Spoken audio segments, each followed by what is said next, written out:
write about. Trying to figure out what it's all about. Existentialist, am I worth anything or just discount? I don't know. I don't know. I don't know. That was great sounds of Watts with Outside on WNHHLP 103.5 FM News, New Haven. I can't even pronounce New Haven because I'm so excited. Myself, Easy, and the professor, 3 nerds venting. We got the Long Island Rays, Elm City made, beard in hand, coffee ready. His name is Long Island Rays, Elm City made. I gotta say it twice because it's nice, easy BlueZ. And we got the supervillain, the many. We got the superhero to those who matter. The OG blurred himself, the professor, and I am the unk out of the 2 OGs in this crew. This is 3 nerds venting. My name is Preston, and I'm happy to entertain you guys. We just let people know this is pre-recorded conversation. So if we don't get to any stuff in time, just to let you know, we got 3 separate lives, and we're just trying to make it happen. This is our therapy for ourselves. This is talk about pop culture and everything all fun and related to that. Gentlemen. Yes. White Black Panther, how we feel about it? I am not happy. And you got to love how the white guy's like, this is horrible. But I am not like. I thought it was a joke. But in the comics of now, they did a white variation of the Black Panther. So the next thing they're going to do is they're going to make another Superman movie. Leave things alone. I'm excited for the Superman movie. I'm excited for the Superman movie. I cannot wait for the Superman movie. It's going to be amazing. And you two were going to love it. And it's going to be a great time. We're going to see the Crypto the dog. We're going to see so much stuff going on. But one thing we all can agree on, I do not like this move at all. No. Not a fan of it. No. Professor, if you want to move on to a different topic, I understand. Hey, listen. I respect writers, and I'm still on the fence why they brought back the Marvel Knight imprint though to do it. Yeah, when Marvel Max is still out there, it's the same thing. Right. So I'm kind of on the fence with that, but other than that, I think it's fair. I'm not saying fair.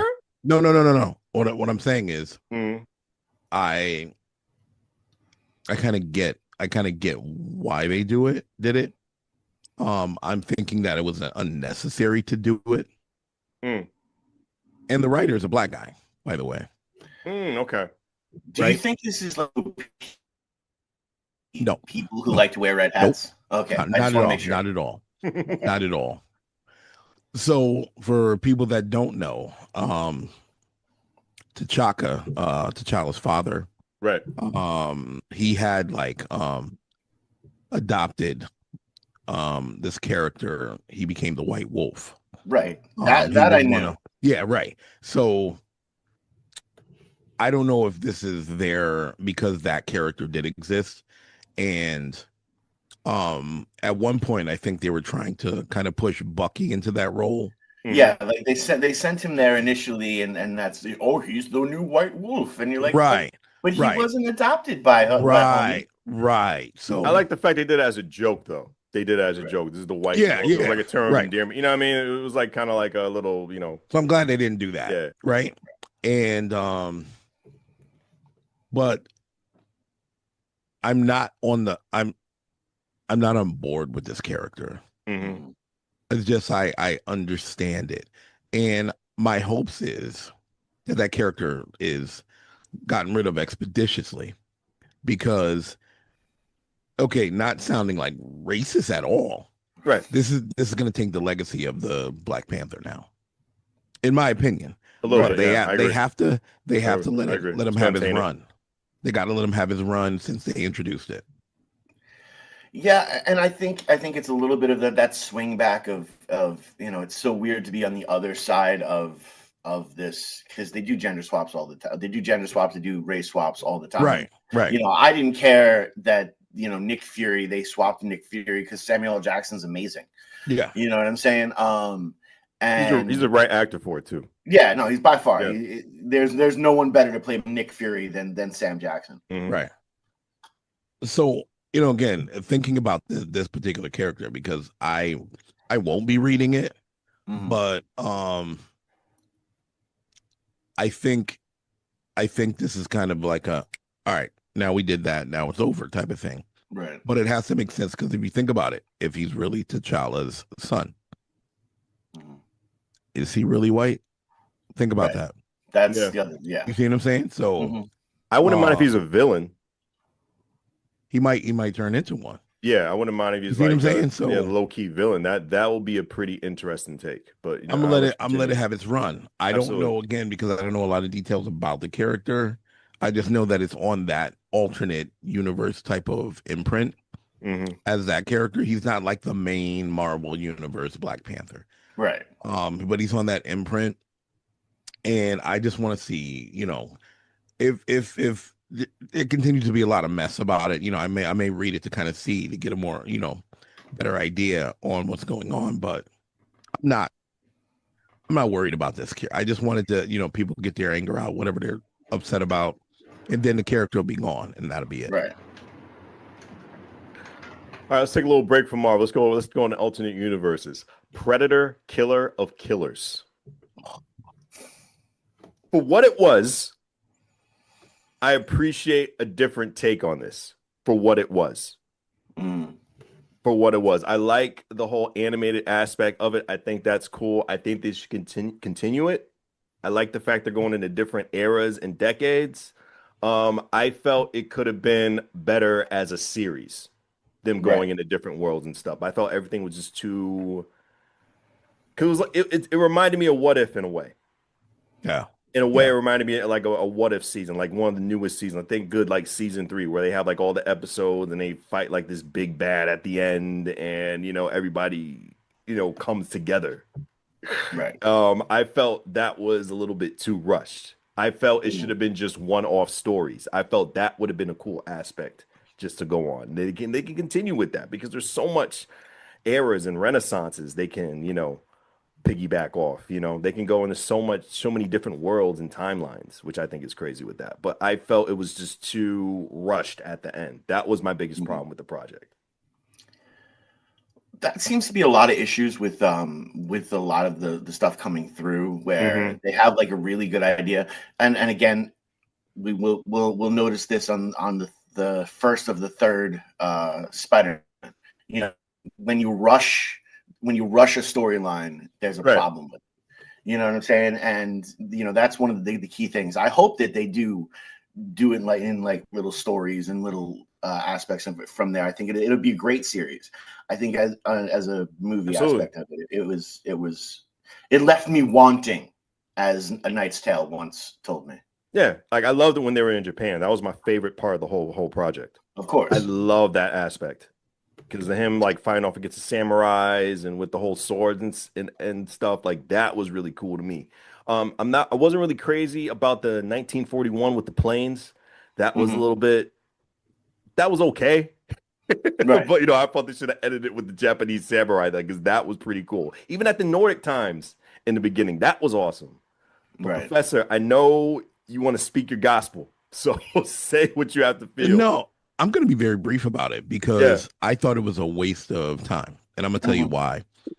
They established in Alien versus Predator that they've been here since what was the Mayan era or whatever. Yes, Mayan era. So we know that there's been contact, and honestly, that's all I needed to know. And I really thought that it was kind of, I ain't gonna hold you, that Japan with the samurai, that was fire. It was fire. It was really cool. That. Like I love really that aspect. Yeah.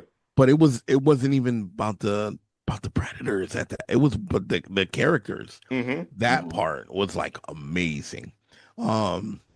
Starting it with like the Vikings though. That was cool. It was cool. It was cool. But I think that, this sounding terrible about it, I think that the Predators took a backseat to the actual story, the actual characters during that time period and what they were going through. You know what I mean? Right. So I don't know. I hated the art style. I hated it. I hated it. Okay. But I really thought that the predators were kind of like not even important. I mean, I know they were essential to, the theme of the story, Right. but I think this, I think the story might have been told a little bit better without them. You know what I mean? Right. I'm done with the Alien and Predator. I'm done with it, and this really didn't help the case to me. So I have a question though. How can you be yeah. done with it when it's all over Twitter and it's so amazing? Oh my god, you see what I'm saying? Like I felt can't. it was a nice rough draft. That's how I felt.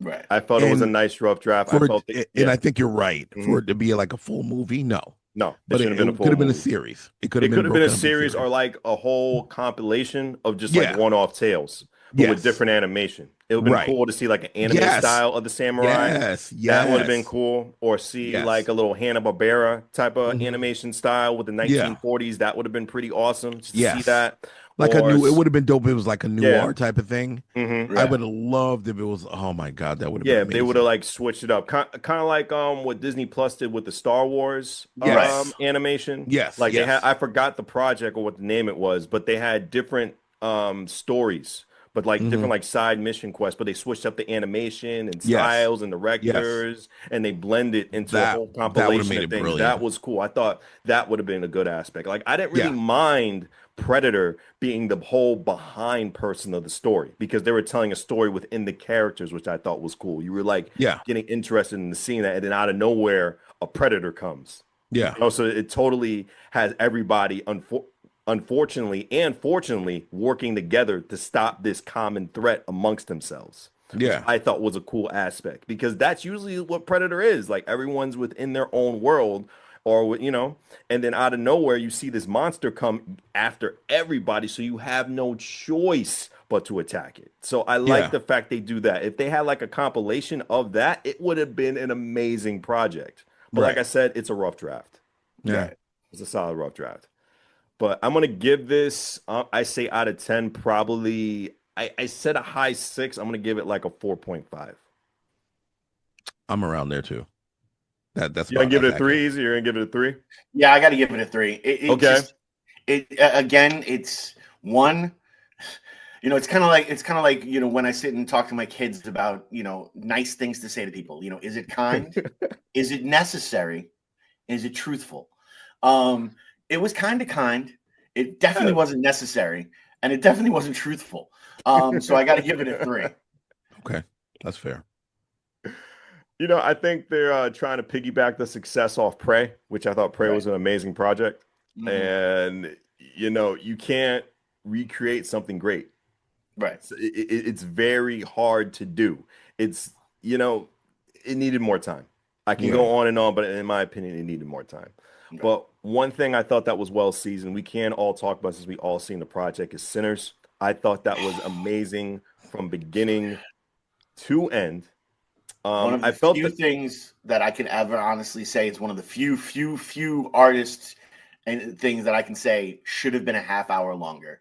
yeah, it should You have know been what I it should have mean? been longer in my opinion. Yeah. It should Yeah. have been longer. For me, I loved getting to know the characters in the Mhm. beginning, the storytelling and the character building, and you getting to know everybody because everybody played a great part in their story. Everybody stayed in their lane.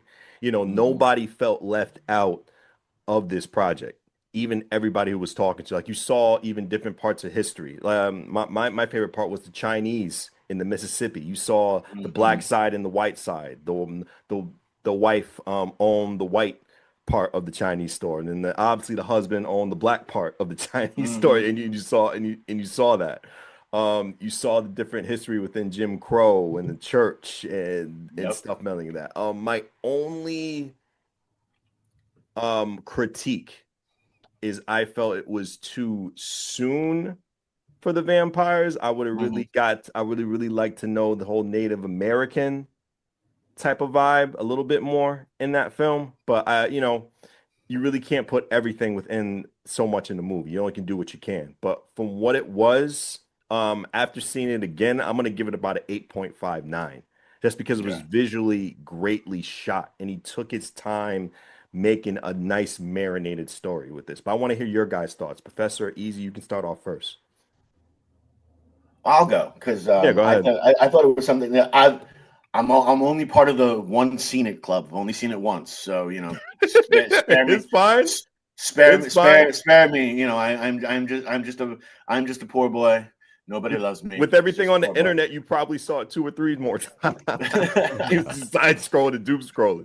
It was something that was absolutely amazing from the minute it clicked on to the minute it finished. It had one of the best endings I have ever seen, in the thing where you actually saw real evil get destroyed, which was so dope. Yeah. I did feel like the vampire storyline stuff was a little bit rushed. Which is why I got to give it an 8.59 as well. Just because if they would have had a little that extra half hour, it was just to flush out a little bit more of the story between, so I get a little bit more history of that, how that vampire got to that spot and who this vampire really is. Because if we're being honest, seeing all the vampire lore that we've seen, that was a powerful mother father. It was. And it was. I want to know how he became so powerful.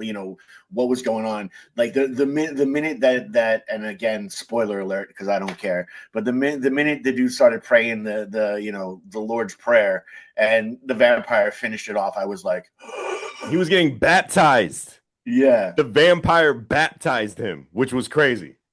Mm-hmm. Which was insane, and saying this religion was brought upon my people as well. Mm-hmm. That was just wild. It was amazing. It was absolutely amazing and so stunning and so really, I'd love to see if there'll be a 2 or 3 or 7. Like, right. I feel the story. There's so much story here that they can do in the different eras. They can do in a whole bunch of different things. I would love to see where it goes. I don't think it would be a franchise, as long as they stick to the incredible storytelling and, stuff that they've been doing. I don't see it's a franchise that could ever die, much like their vampires. See, I want to be a one-off. I really wanted to be a one-off. I don't want it to be a cash grab. I want it to just be a one-off story, and just for anybody can tell a different interpretation. It could be in the theater of the mind. I don't want it to oversaturate. I like it for what it was. Okay. Honestly, I really, if they want to do a prequel or a sequel or at least a little series, I wouldn't mind seeing it, because I know it'll be done with tender love and care, because that's his own project. That's Ryan Coogler's own project. But that's what I'm saying. I would love to see him take this, and maybe even a TV series would be, a limited run TV series where he's got 6 hours to play with. Yeah, and the best part is you don't even have to go horror. No. That's the best part. You don't even have to go into the supernatural aspect. You can go with the brothers in Chicago and seeing them with Al Capone and having like a big name actor play Al Capone and going and seeing their journey and seeing how they smuggled all the alcohol and drugs and everything to Mississippi. That would have been a cool story too to see. So, like, trust me, I get when you're talking about the avenues they can take, but I just feel it should just be a one and done. Out of respect. I got you. OG, tell me how you feel. It was a masterful movie. It was a masterstroke. The one interesting thing I like, where, without giving too much into it, it was alluding. Give him everything. Yeah, give him everything. Remember, you were talking about the whole thing with them during Prohibition and stuff, and during maybe dealing in Chicago with Al Capone or whatever. Yeah, there was just enough information to kind of place them in certain places, right? In your mind as the watcher, wow, this could have been right, or I wonder if. So telling bits and pieces of the story was phenomenal. That one scene where when they were dancing and they were going through different time periods and stuff, and then they were fast forwarding, going in the past, different cultures and everything. That was brilliant. That was brilliant because you saw the power of music, right, and understanding that the music, you notice that was like kind of like the theme. The music was the power. And of course, yeah. They wanted like, so after they found out that their buddy, the big guy, was a vampire, and and they were out there and they were doing the Irish dancing and the music and everything. All that, it played so well. Yeah, it was cool. And it made me think less about, well, why are the vampires Irish? You know what I'm saying? And more of like, wow, this is the power of music. Yep. This is the power of music. And they had like the power of that kid and his guitar. Wow. And right. So it was so, I loved that part. And I thought that was done really, really, really well. And yes, I agree. I think this should be a one-off movie. Yeah. However, comma, I think Marvel should give Coogler Blade. Yeah, oh yeah, 100%. Oh yeah, 100%. Apparently that was the storyline for Blade. Yes, Really? I'm happy that you picked that up. He wanted it to be in the 1920s and 30s because Ruth Baker was automatically hired for the costume production for Blade. And then once things didn't go off in production, Mahershala Ali and, matters they may be, whatnot, because they already had Ruth Baker, Marvel, and they already had Delroy Lindo. Okay. So because they were already in talks and they said the meetings and everything went 100% well. It's just whatever happened just with film production and scheduling. That's when a lot of people who were passionate about the project left. And the majority of those people for that project went with Ryan Coogler for Sinners. Right.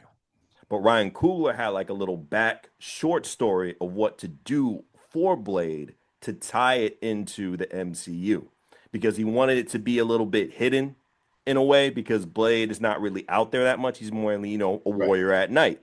So it would make sense to be in the 1920s, 30s, just to go in that aspect and fight like, a Dracula or whatever monster that they choose for Blade to fight as the enemy or the villain. You know? So that's what the route they wanted to go at. But I guess since, stuff didn't go well in Marvel, Ryan was just, I'm just going to do my own thing with this project that's inspired by my uncle. So good things happen. No matter what cause may be, good things do happen. So he turned something that, in my opinion, just from reading and doing all the research, and I'm happy that Easy pointed this out, that we saw something negative turn into a huge, extreme positive out of this. Right. So it worked out Some well. people could say that he turned spit into Shinola. I see what you did there. And the acting was top notch, man. The acting was great. Oh my God! Let me tell you something. Phenomenal. It was phenomenal. Let me tell you something. The one thing that I wasn't worried about with this project was the acting. Yeah.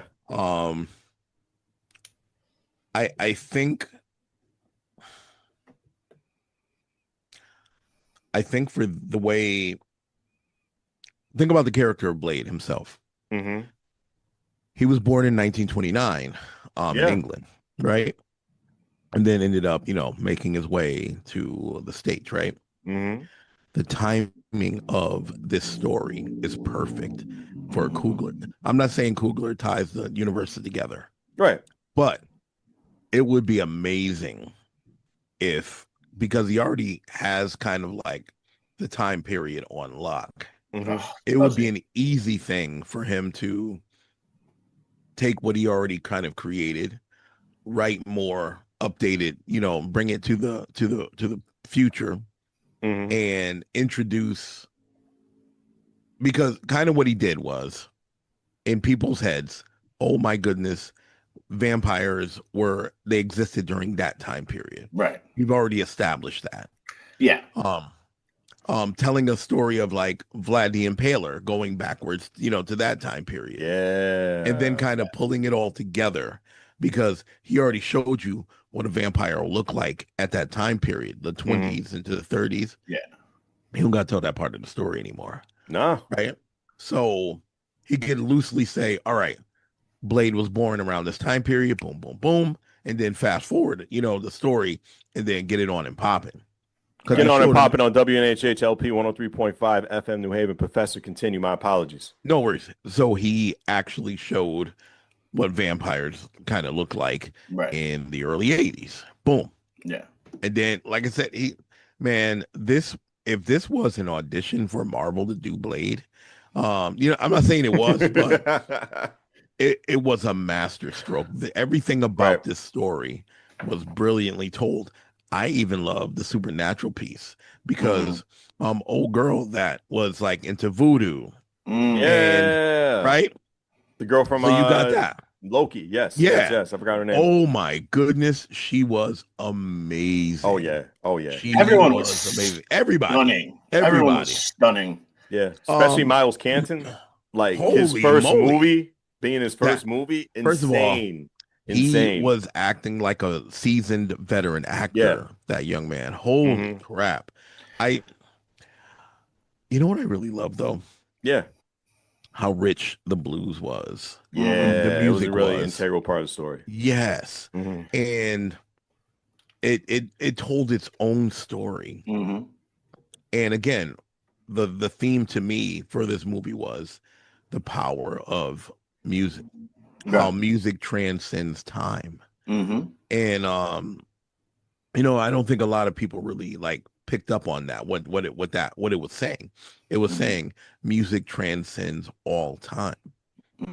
So, oh my goodness, what a master stroke. I give this movie a solid 9. A solid 9. Because you gotta watch it again. It's one of those movies that you just have to watch again. You're pulling and keep needling me. Keep needling me. I'll see it when I see it. Yeah, no. Look. Let me tell you. It's not a knock on you. It's not a knock. It's not at all. The reason why you have to see it a few times is because there were historical Easter eggs in this movie. Not just the lore. No, not the vampire lore. No. It was historical Easter eggs in this movie where it's like, oh snap, that makes sense. Oh snap, that's connected. Yeah. Even the whole thing with the Indians, right? The Native Americans. The thing, what was really brilliant about that was, if you know anything about history, there was a time period where they attempted to make Native Americans or indigenous people slaves. Yeah, they weren't here for that. They weren't here for that, and it wasn't like they were abandoning black people or nothing like that, but they weren't here for that. Right. Like, this is what's going to solidify us. This is what's going to make us we're going to fight. We'd rather die than serve the white man. Because again, you think about their exchanges with white people before that and their attempts to put them in slavery, and they weren't having it. They were always painted as the bad guys, throughout history, when they were just protecting where they lived and protecting each other. Right. So them saying, all right, you don't want us to help us, you're on your own. Right. We've tried to help you in the past, and it always come back to bite us because we were trying to do the right thing. We were all about peace up, and it came to bite. So you got a vampire in your house. Without even saying it, right? Without even saying it, you got a problem in your domicile. You don't want us to help you? We're going. Yeah, especially when it was getting night too. Especially getting night too. He was like, right. People were up in arms. People were up in arms. Oh, well, why didn't the Native American please warn them? They did exactly what they were supposed to do.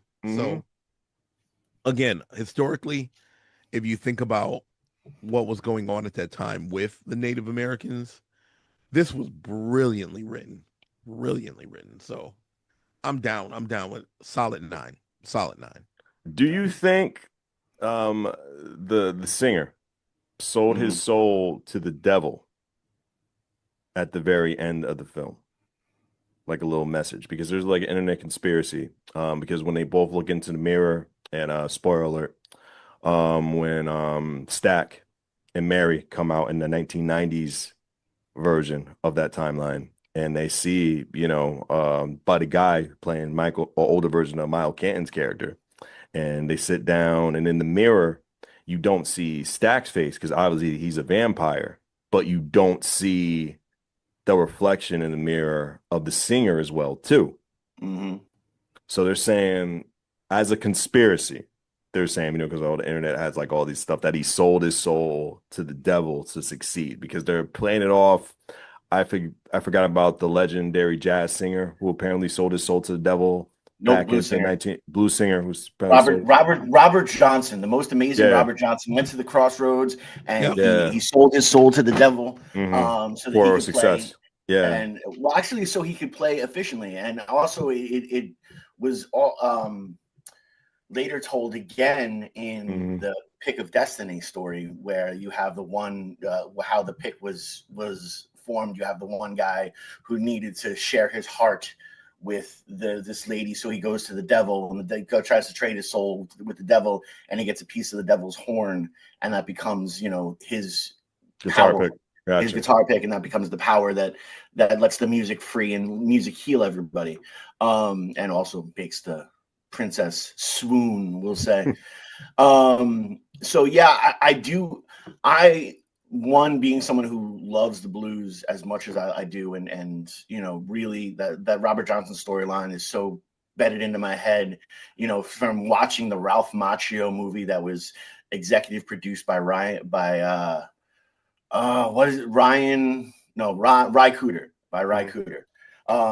By far one of the best. If you've not seen Crossroads, you are living under a rock somewhere, and you want to know something, I'm going to suggest that's going to be my suggestion for both of you to watch, and we'll talk about later is Crossroads.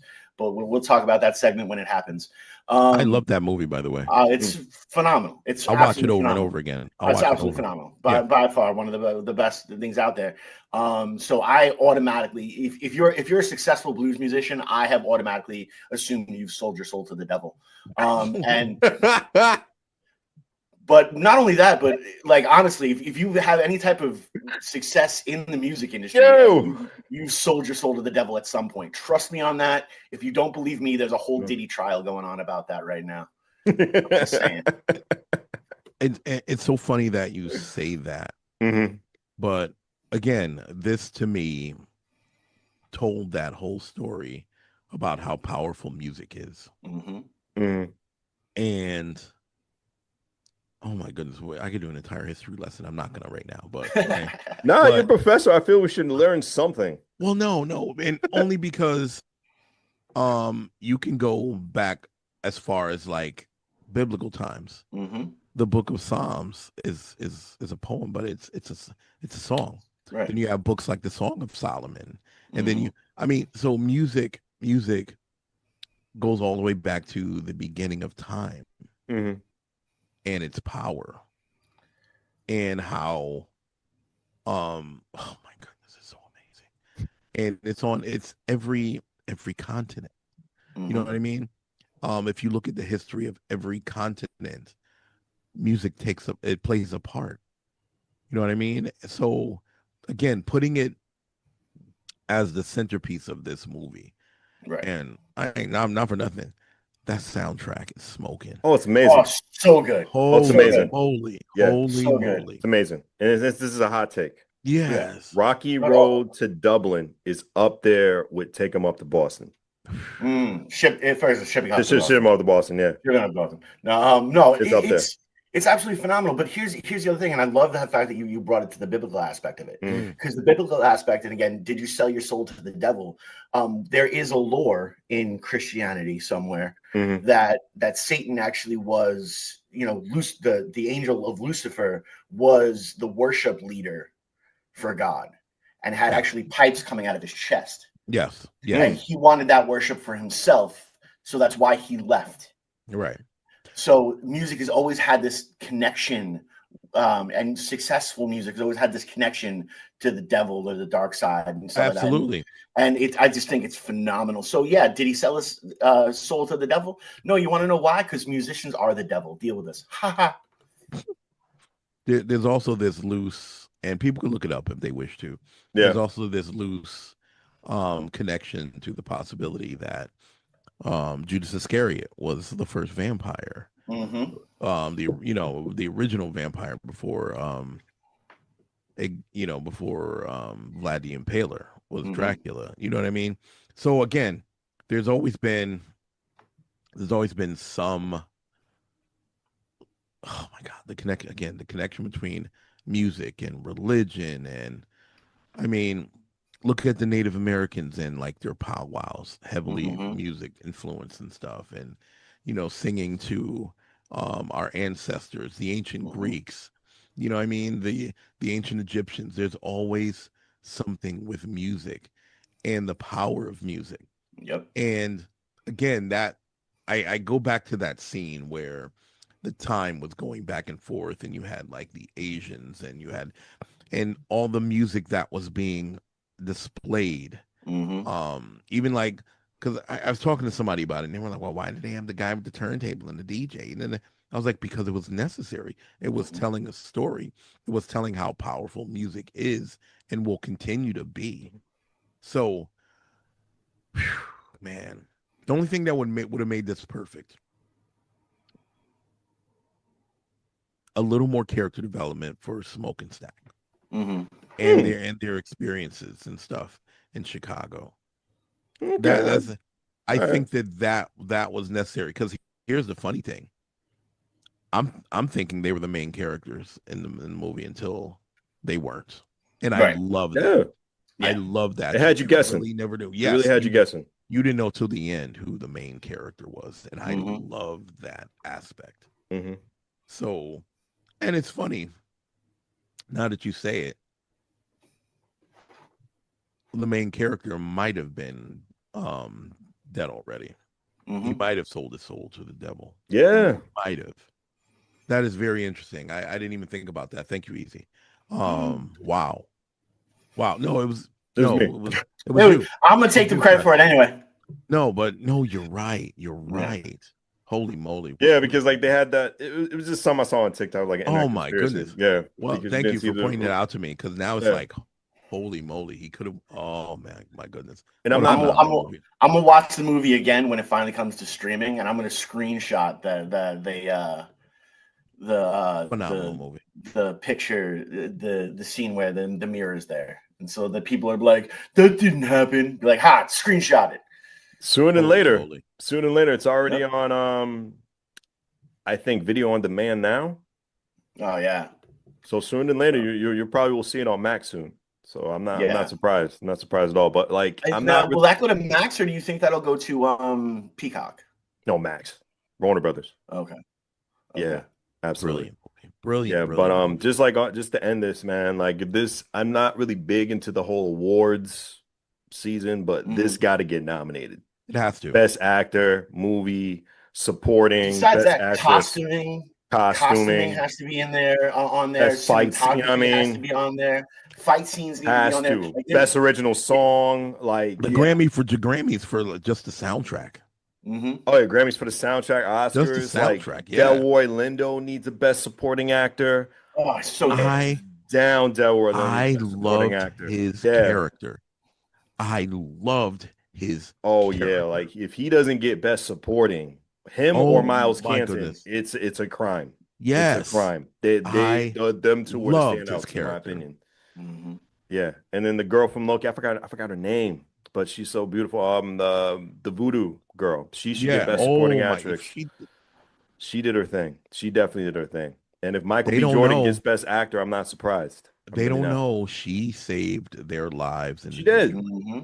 If it was not for her knowledge, and they thought she was crazy and stuff like that, and they were like, because of her, her background in voodoo and stuff like, man, listen, that woman saved their lives. Yeah, they all would have been meals that night. Oh, they all would have been meals. I'm so mad at the Asian woman, because she was so messed Everyone up about. Was. Everyone was. I'm mad, but it was. I still feel she was justified.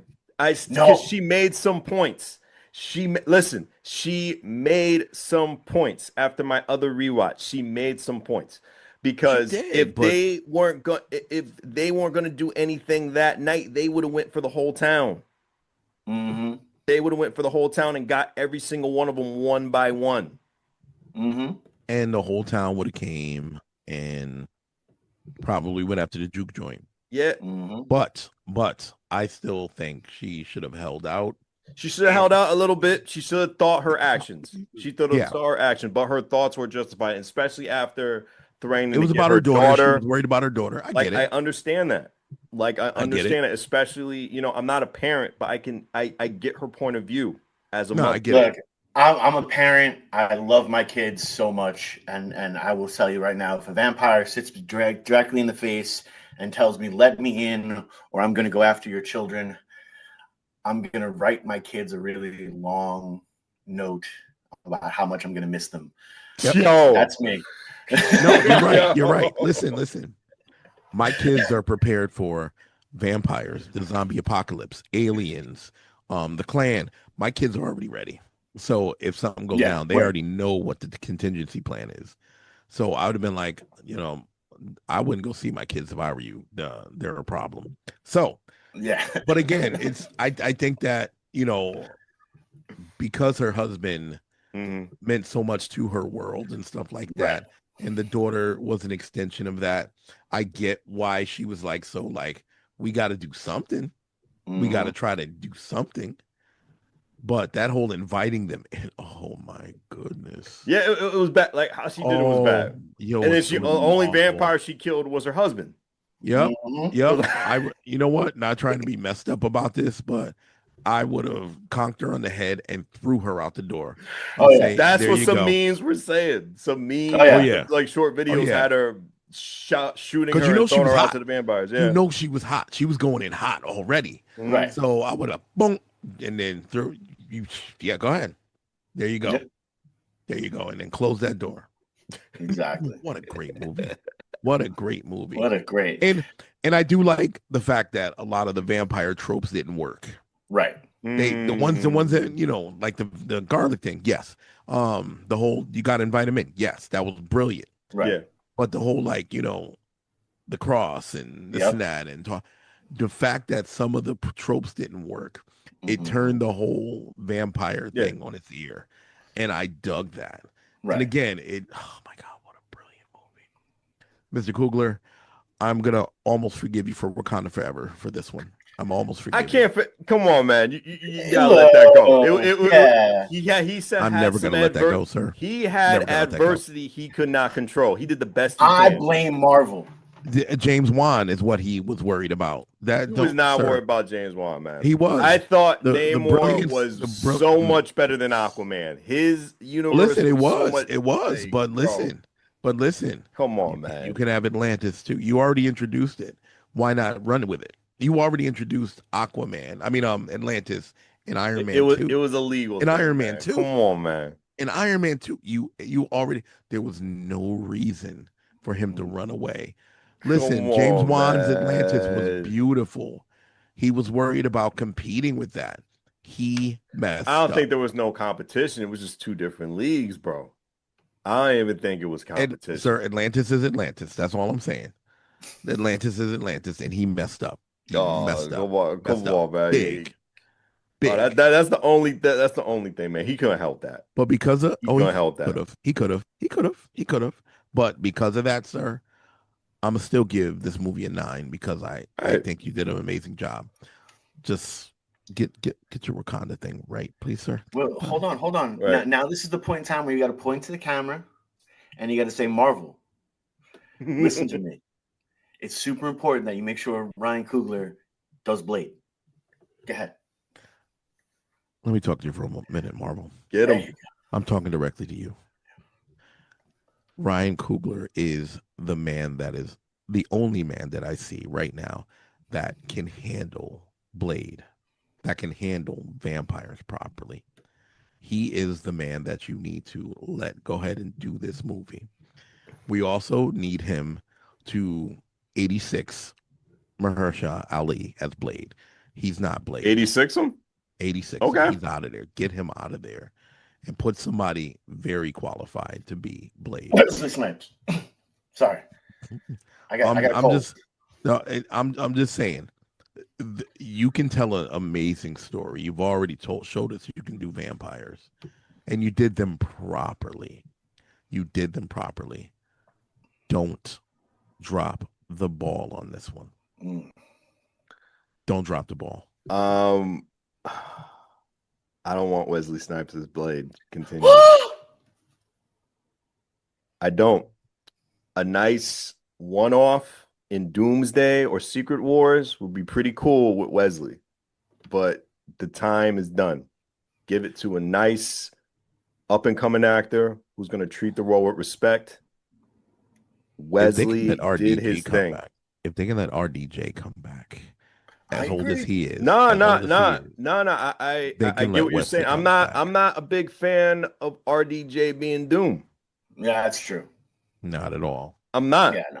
None of us are. Just a segue to come back. I felt we talked about it for a while. Yeah, we talked. We had numerous conversations about this. Like, I'm not. I think they had a proper exit for Iron Man, and they should just leave it at that. And after Secret Wars, reboot and restart a new world, which I think is a proper way to do it. But they want to go to RDJ route again. I'm not against it because RDJ has range. He has extreme range as an actor, but I'm not game for RDJ being Doom. I already have my picks. I said Javier Bardem. I said Cillian Murphy, and I said Mads Mikkelsen. Those are my top three to portray Dr. Doom.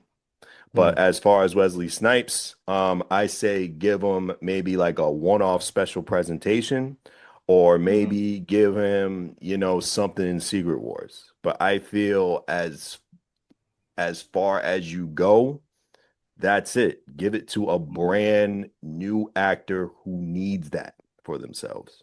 Did you guys ever see the series? The series was great with Sticky Fingers. I loved it. Sticky Fingers. This is my favorite part. Sticky Fingers played a good blade, in my opinion. Yeah. I won't comment on that. Look, I love Sticky Fingers is in my top 10 MCs. Right. People don't agree with that, but Sticky Fingers. His beat jacking records are ridiculous. I know. Oh my goodness. But as the Daywalker, good well said. I got you. I just nah. His Daywalker couldn't fight, sir. The people around him were fighting. He's not wrong. Like he's not wrong. He's not wrong. Couldn't fight. He was taking too many hits, and oh my goodness. I have to rewatch the series. It does tell me a couple of things about Sticky Fingers.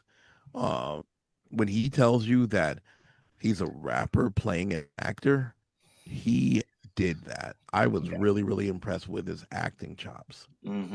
So, but him being the Daywalker, nah. That was because they couldn't afford Wesley for the series. That's all I'm saying. That would have been cool. That would have been cool. That would have been great in the age of streaming, where they had the huge budget to do something like that. You got to remember when Blade the series came out, they did not have the budgets to really do that, and they're coming off the thing of the Crow series that was horrible. Thank God I never saw it. Yeah, don't worry about it. You miss nothing. You want to know something? Your life is better not seeing it. So just stick to that. But yeah, they just didn't have the budget, and it was very much, like a Channel 9 TV show, where they had, at that time, Channel 9 had some of the weirdest stuff that was going on. So I dug it. I really appreciated what it was. I'm a huge Sticky Fingers fan. I love him in acting. I love him in hip hop, but I definitely don't believe he should be playing an iconic character at any time soon, and an iconic character that can fight. There's a big difference between like I'm sure in like a street type of environment, Sticky Fingers could probably handle his own. I'm not knocking him. Definitely, 1,000%. Right, no doubt about that. Film fighting, there's a whole art form for it. There's a reason why you have these hired professional stuntmen to do that. Like, get your editing better and cut to that one guy that looks like Sticky Fingers but fights like Bruce Lee. You know what I'm saying? Yeah.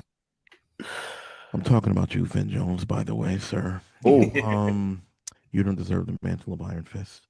I better not see you. I better. Oh, he's coming. he's coming back. They're getting all the I better OGs not- coming back. Luke Cage He's is coming coming back. They got him. They got Jessica Jones. I need to see Instagram posts of him in the gym fighting. I need to see. There's Yeah, he wants to see him put the work Finn, in. pay attention. Finn, pay attention, please. I need to see you putting the work in. Okay? Because this showing comic books and showing pictures of Luke Cage and Iron Fist together and showing, peace signs and all this other crap and you're partying and all that stuff. No, sir. No. If we're being, you didn't even look like Iron Fist. You didn't even look like a Danny Rand. You didn't look like a Danny Rand. I'm sorry. There was nothing that you stunk up the joint. I don't even know how you got an entire series. How did that happen? And a Wu-Tang series. I know. There was so much Wu-Tang in that. And you know what? And you know what the real messed up part is? You're not even a good actor, Finn Jones. I don't care about your Game of Thrones run, sir. You're not even a good actor. You're not even a good actor. And you proved it because you showed you can't even act like you know how to fight, sir. No, thank you. No, thank you. Stand on business. So Standing on business. Finn Jones, I really, really hope that if you make an appearance in Daredevil, I'm sorry. Finn Jones, I hope you're listening on WNHHLP 103.5 FM New Haven because we will love to interview you and have Professor do it. I just want to be a fly. Oh, yeah. I'll just be a fly on the wall for that. I'll be sitting there the entire interview like this. I just want to be a spectator and let Professor just go at it. Unfortunately, we're closing the program right now. Thank you for being with us. We'll see you on the next volume of Three Nerds Venting. Myself, Preston, Easy BlueZ, and the supervillain to many, the superhero to those who matter. The OG Blurred himself, the Professor. We thank you. We appreciate you on WNHHLP. Wait. Go ahead. And the man that's going to make Finn Jones cry. Continue, sir.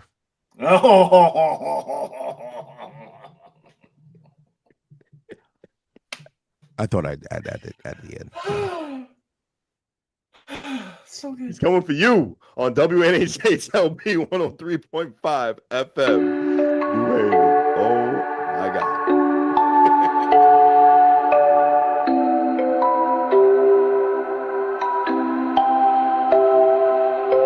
Wondering what to write about, trying to figure out what it's all about. Existentialist, am I worth anything or just discount? I don't know.